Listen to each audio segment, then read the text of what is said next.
ଚା ଖଟିରେ ଆଜି ଚର୍ଚ୍ଚା ଶୁଣିଲି ଯେ ସାଧାରଣ ଲୋକଙ୍କ ସମସ୍ୟାକୁ ସମସ୍ୟା ମାନେ ବାଳ ସମସ୍ୟା ବୋଲି ଭାବୁଛି। ବାଳ ଶବ୍ଦଟା ଲଗେଇ କଥା ହଉଥିଲି ମତେ ଭାରି ଅଡୁଆ ଲାଗିଲା। ମୁଁ ଗଲି ପଚାରିଲି କଣ ଏମିତି ବାଳ ସମସ୍ୟା ବୋଲି କହୁଛନ୍ତି। ସେ ମତେ ବୁଝେଇଲେ ଘଟଣା କଣ।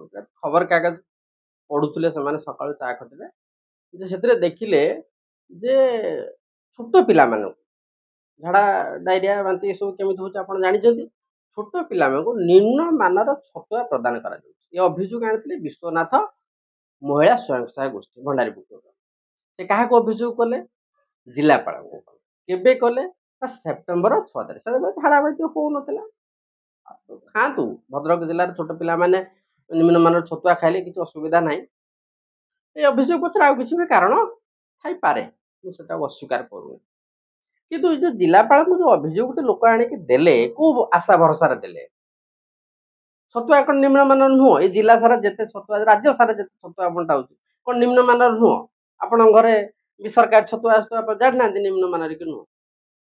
ଯଦି ଅଭିଯୋଗ ଆସିଲା ତାହେଲେ ଅତି ନିମ୍ନମାନର ହେଇଥିବ। ହଉ, ଜିଲ୍ଲାପାଳଙ୍କ ଦାୟିତ୍ୱ କଣ? ସେପ୍ଟେମ୍ବର 6ରେ ପାଇକି ସେ ନଭେମ୍ବର 28ରେ ଉପଜିଲ୍ଲାପାଳଙ୍କୁ ଅଚାନକ ଗସ୍ତ କରିକି ଛତୁଆ ଯାଞ୍ଚ କରିବା ପାଇଁ କହିଲେ। ସେପ୍ଟେମ୍ବର 6, ସେପ୍ଟେମ୍ବର ମାସ ପଳେଇଲା, 24-25 ଦିନ। ଅକ୍ଟୋବର ମାସ ପଳେଇଲା, ଧରନ୍ତୁ 2 ମାସ ପଳେଇଲା। ନଭେମ୍ବର ମାସରେ ବି 28 ଦିନ ପଳେଇଲା। ମାନେ ଗୋଟେ ଅଭିଯୋଗ ଆପଣ ଜିଲ୍ଲାପାଳକୁ କଲେ 3 ମାସ ପରେ କୁହାଯିବ ଯେ ଯାଆନ୍ତୁ ଆଜ୍ଞା ଯାଞ୍ଚ କଲ। ଅଚାନକ କିଏ ଯାଞ୍ଚ କରିବ? Sub collector. ସବ୍ କଲେକ୍ଟର କଣ ଡାକ୍ତର?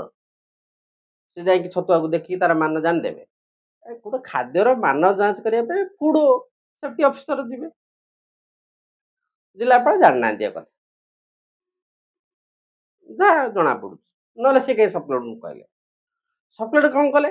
ସିଏ ରଖିଲେ ଅଭିଯୋଗଟି କିଛି ଦିନ। କେବେକୁ? ନା ନଭେମ୍ବର ମାସ ରଖିଲେ 2-3 ଦିନ। ଡିସେମ୍ବର ମାସ ପୁରା ରଖିଲେ। ଜାନୁଆରୀ ମାସ ପୁରା ରଖିଲେ। ଫେବୃଆରୀର 18 ଦିନ ରଖିଲେ। ମାନେ 2.5 ମାସ। 2.5 ମାସ ପରେ ସିଏ ତାଙ୍କ ଚେତା ପଶିଲା। ସିଏ ସବ୍ କଲେକ୍ଟରଙ୍କୁ କହିଲେ ଆଜ୍ଞା ଆପଣ ଯାଆନ୍ତୁ ଟିକେ ସେ ଛତୁଆର ମାନ ଟିକେ ଯାଞ୍ଚ କରିକି ଆସନ୍ତୁ। ସିଏ ଆଉ ଗଲେନି। ସେ ଲୋକଙ୍କ ଅଭିଯୋଗ ତ ଜିଲ୍ଲାପାଳ କେୟାର କରୁନାହାନ୍ତି। ସବ୍ କଲେକ୍ଟରଙ୍କୁ ଦେଲେ ସିଏ ବି ତ କେୟାର କଲେ, ମତେ ଦେଲେ ମୁଁ ବି ଯିବି। ଗଲେନି। ଆଉ କିଛି କାରଣ ଥାଇପାରେ, ମୁଁ ଅସ୍ୱୀକାର କରୁନି। ମାନେ ଅଭିଯୋଗର ସମାଧାନ ଭଦ୍ରକ ଜିଲ୍ଲା ପ୍ରଶାସନ ଏମିତି ହଉଛି। ସେଥିପାଇଁ ଚା ଖଟିରେ ସେ ଶବ୍ଦ ଲଗେଇକି ଚର୍ଚ୍ଚା କରୁଛୁ ସମସ୍ୟା ଗୁଡାକ ଦେଶ ସମସ୍ୟା। ତାପରେ ଲୋକ ବାଧ୍ୟ ହେଇ କଣ କଲେ? ଧାରଣା କରିବା, ଅନଶନ କରିବା, ଯାଇକି ବ୍ଲକ ଅଫିସ ସାମ୍ନାରେ ବସିଲେ।